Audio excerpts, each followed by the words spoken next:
Recuerden que están en sintonía de los 91.1 de Radio San Borja en su programa Salud para Todos, todos los sábados a las 7 de la mañana.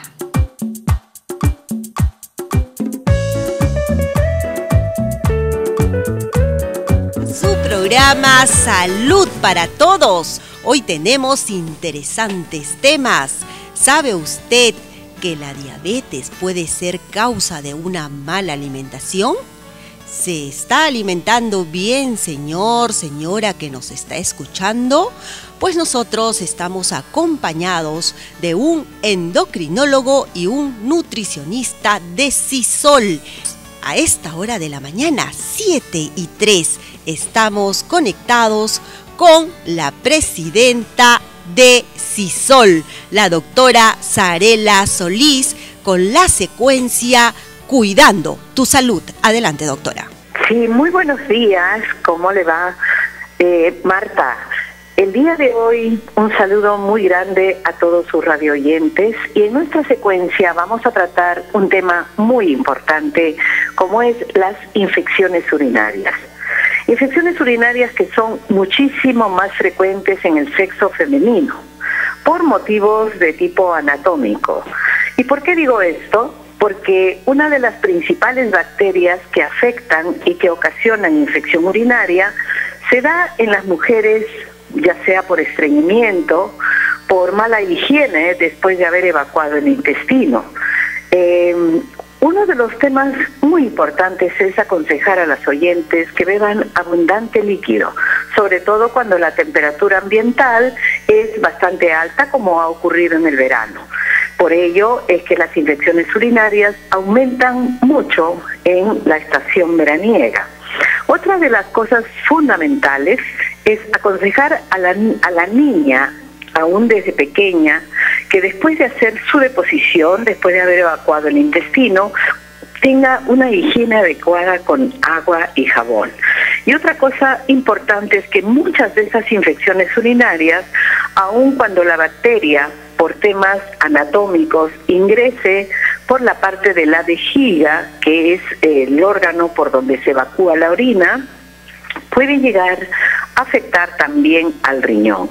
A esto los médicos la conocemos como pielonefritis, porque afecta el riñón. Y en nuestro país, lamentablemente, muchas mujeres que han sufrido de pielonefritis crónica, es decir, afectación del riñón por la bacteria, pueden llegar incluso a insuficiencia renal crónica terminal. Entonces, tomemos en cuenta estos consejos y, por supuesto, si estas infecciones se repiten, hay que recurrir al médico. El especialista que debe ver estos temas es el urólogo, para poder evitar mayor compromiso, sobre todo de órganos tan importantes de nuestro organismo como es el riñón. De esta manera, les damos estos consejos de fin de semana y espero que todos sus oyentes pasen un lindo fin de semana. Muchas gracias y hasta el próximo sábado. Gracias, doctora Sarela Solís, presidenta de Sisol. A las 7:07 de la mañana le damos la bienvenida al endocrinólogo Alexander Zapana. Buenos días, doctor. Buenos días, Marta. Buenos días a todos nuestros oyentes de Radio San Borja.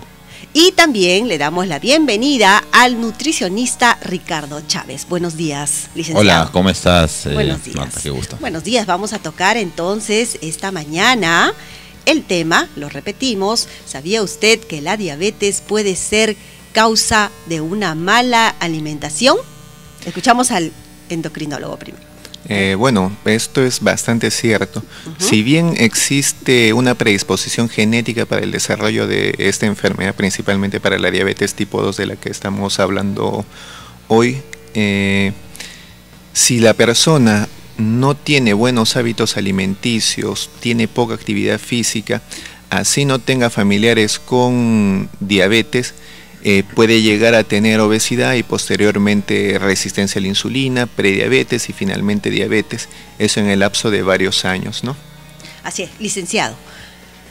La nutrición ¿Es muy importante la buena alimentación? Es fundamental porque la alimentación está relacionada con diferentes enfermedades, diferentes patologías. Una de ellas es la diabetes, una inadecuada alimentación con alimentos que se llaman altos en índices glicémicos, altos en carbohidratos simples, van a contribuir, van a desencadenar esta enfermedad que es la diabetes mellitus tipo 2. Bien, pero ¿qué es la diabetes, doctor? La diabetes es un conjunto de enfermedades porque son muchas enfermedades que pueden conducir a que la persona tenga glucosa elevada de forma crónica y persistente, ¿no? Entonces la diabetes es una enfermedad caracterizada por los niveles altos de glucosa de forma crónica que finalmente va a conducir a toxicidad sobre diferentes órganos del cuerpo, ¿no? No necesariamente es, digamos, por herencia, ¿no? Hereditaria. No siempre, no siempre es por herencia. También puede derivarse de una mala alimentación. Exacto, ¿no? Puede derivarse de una mala alimentación, como lo dijo el licenciado. ¿Qué otras causas, doctor? Cuéntenos. Bueno, aparte de la diabetes tipo 2, existe también pues la diabetes tipo 1. La diabetes tipo 1 es una diabetes que predomina principalmente en personas jóvenes, niños, adolescentes, suelen ser delgados y suelen debutar de forma abrupta y requieren como único tratamiento la insulina, a diferencia del diabético tipo 2, ¿no? Que como ya lo dijimos antes, si bien tiene también una predisposición genética, suelen ser pacientes que tienen sobrepeso, que tienen obesidad y eso es lo que conduce finalmente a que se desencadene este problema y tienen ellos sí diversas opciones de tratamiento, desde pastillas, antidiabéticos orales, pasando también por insulina dependiendo del caso, ¿no? También existe la diabetes gestacional, es una diabetes que cursa solo el tiempo del embarazo.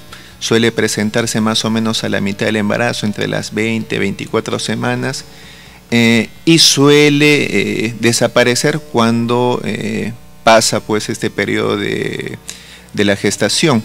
Pero estas pacientes que tienen diabetes gestacional suelen tener mayor predisposición para que con el tiempo desarrollen también diabetes tipo 2, ¿no? Bien. Licenciado, cuéntenos, ¿cómo tenemos que prevenir? ¿Qué tipo de alimentación tenemos que tener para no llegar a la diabetes? Correcto. Es importante en primer lugar enseñar a las personas a detectar ciertos síntomas para poder sospechar de una posible prediabetes. En nutrición siempre hablamos de un aspecto muy preventivo. Yo quiero que este programa sea no solamente para el diabético, sino para las personas en general que quieren prevenir, quieren evitar esta patología. En primer lugar, ustedes tienen que controlar su peso. Esta es una fórmula muy sencilla para los varones, por ejemplo. Si usted mide 1,60 m, quítele el 1 y usted debe pesar aproximadamente 60 kilos más 10 kilos exageradamente. O sea, usted debe pesar 70 kilos. Yo mido 1,60 m, le quito el metro, debo pesar 60 kilos, máximo 70 kilos. Y en la mujer también va por ahí. Si usted mide 1,55 m, en promedio debe pesar 55 kilos y exageradamente 5 kilos más, unos 60 kilos aproximadamente. Si usted pasa esos valores, hablamos ya de un sobrepeso. Si pasa mucho más y ya usted ve ciertas alteraciones en su cuerpo, ya vamos a una obesidad. Entonces, primer síntoma de alerta, el sobrepeso o la obesidad. Segundo, si usted ya tiene sobrepeso o obesidad y observa, por ejemplo, que su cuello, la parte de las axilas empieza a oscurecerse, ese también puede ser un signo de que el paciente puede tener un cuadro de prediabetes. Entonces tiene que visitar a su especialista para poder hacerse las pruebas que normalmente se manda. Un tercer aspecto que quiero que los pacientes o las personas conozcan es que un primer síntoma para poder tener un posible cuadro de diabetes es cuando usted va a su médico internista, va a su cardiólogo y le saca el famoso perfil lipídico donde tenemos colesterol y triglicéridos. Si su triglicéridos está elevado, ya cuidado, una alerta de que puede ser diabético. No esperemos que la glucosa pase los 140, no esperemos. Si usted tiene una glucosa de 100, muchos médicos le van a decir, no pasa nada, todo está correcto, pero ya si llega a 100, recordemos que el valor máximo hoy por hoy es 105, se ha ajustado, antiguamente era hasta 110. Entonces, si tiene 100 a 105 de glucosa, ya es un síntoma de alerta. Oiga, me falta 5 para pasarme ese máximo que me están dando. y es otro síntoma por el cual ya es necesario recurrir a especialistas para tener una consejería, una prevención y evitar este cuadro de la diabetes. A esta hora de la mañana, 7:19 de la mañana, tenemos una llamada. Aló, buenos días. Aló, buenos días. Sí, buenos días. ¿Cuál es su nombre? Habla María, de Jesús María. Sí, María, díganos, ¿cuál es su consulta? Sí, tengo dos consultas, por favor. Primero para el endocrinólogo. Quería preguntarle si realmente existe la diabetes emocional. Y para el nutricionista quería preguntarle, yo tengo familia vegetariana. El que se alimenten de esta manera es bueno, porque a veces ya lo siento que son exagerados. Bueno, no existe la diabetes emotiva, ¿no? Ese es un término que hay que ya ir sacando en nuestras mentes. Es un término en verdad bastante antiguo y que desafortunadamente muchos colegas aún lo siguen utilizando. Lo único que causamos dándole ese nombre de diabetes emotiva es subestimar la enfermedad. El paciente finalmente piensa de que es algo pasajero, que solo se va a presentar cuando esté muy tenso, cuando esté preocupado, cuando esté deprimido, cuando finalmente es una diabetes tipo 2 simplemente, que no tiene pues que si no se trata, si no se cuida el paciente con su comida, con su alimentación, si no realiza ejercicio, si no recibe tratamiento adecuado, si es que no asiste a sus controles, obviamente va a terminar con complicaciones crónicas. Si bien la depresión crónica sí se asocia con un incremento leve en la aparición de diabetes, no es pues quizá el principal componente o causante de esta enfermedad. Ahora, también se ha visto que los pacientes diabéticos, como también los pacientes que tienen enfermedades crónicas, pueden tener mayores porcentajes de depresión, ¿no? Pero eso no quiere decir de que existe esta enfermedad de diabetes emotiva. La diabetes que predomina en el Perú y en el mundo es la diabetes tipo 2 y se puede tratar si es que el paciente obviamente pues se cuida. Bien, licenciado. Sí, los pacientes vegetarianos hay dos tipos. Uno, los que son los lacto-ovo vegetarianos, es decir, que consume lácteos, consume huevo, que es un aporte importante de proteínas, y aparte todos los productos de origen vegetal. Y los veganos propiamente son aquellos que consumen solamente productos de origen vegetal y deja cualquier producto, así sean derivados de origen animal. Es manejable todos estos tipos de pacientes, pero previamente hay que hacerle una evaluación nutricional. Es importante determinar composición corporal de estos pacientes para poder adecuarle el aporte de proteínas.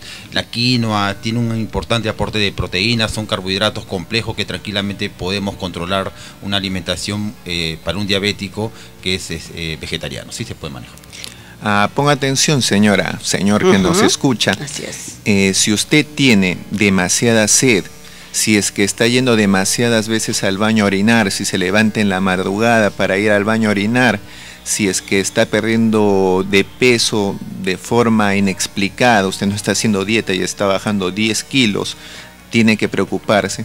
Si además usted tiene demasiado hambre, si tiene calambres, adormecimiento en los pies, visión borrosa, si tiene infecciones frecuentes, principalmente infecciones genitales, si tiene quizá heridas que demoran en cerrar, en curarse, si tiene picazón, escozor en todo el cuerpo, si ve de que su orina, quizá algunos pacientes lo hacen, la prueban y es dulce, es muy probable de que usted tenga diabetes. Ahora, todos estos síntomas suelen presentarse cuando la glucosa pues sobrepasa los niveles de 180, 200. Entonces, cuando el paciente tiene niveles de glucosa no muy altos, 127, se considera diabetes cuando la enfermedad, o sea, la glucosa en ayunas sobrepasa los 126. O sea, si el paciente tiene 127, probablemente no tenga ninguno de estos síntomas. 128, 130, 150, probablemente no tenga ningún síntoma. Por eso se recomienda que toda persona que tiene más de 40 años, así no tenga ningún síntoma, así no tenga obesidad, así no tenga familiares con diabetes, no tenga triglicéridos elevados, no sea hipertenso, debe hacerse un despistaje de la enfermedad, debe tomarse por lo menos una glucosa en ayunas. Lo ideal sería de que sea anualmente, si no se puede, por lo menos cada 3 años, ¿no? ¿Se puede prevenir la diabetes de tipo 1, doctor? No se puede prevenir la diabetes tipo 1. si bien se está investigando mucho, más que todo en Europa, en Estados Unidos, donde sí la población con diabetes tipo 1 es obviamente mayor que en nuestro país, aún no se ha conseguido prevenirla. Pero la diabetes tipo 2 sí puede ser prevenida. Así es, así es. Licenciado, ¿cómo tiene que ser nuestra alimentación? Por favor, hay que recalcar esto. Muy bien. Es importante, primero, personalizar el manejo de cada paciente diabético. El diabético, el señor Juan Pérez es diferente al señor Miguel Jiménez, es un manejo totalmente personalizado, a todos no se le puede dar lo mismo, lo que le cae bien a un diabético le puede caer mal al otro diabético. Por eso en los hospitales de la Solidaridad, especialmente en el hospital que recién hemos reinaugurado, que es el hospital del INSE, aquí en Canevaro, en la cuadra 5, en nutrición hacemos una evaluación nutricional a los pacientes. Le hacemos un par de estudios donde podemos determinar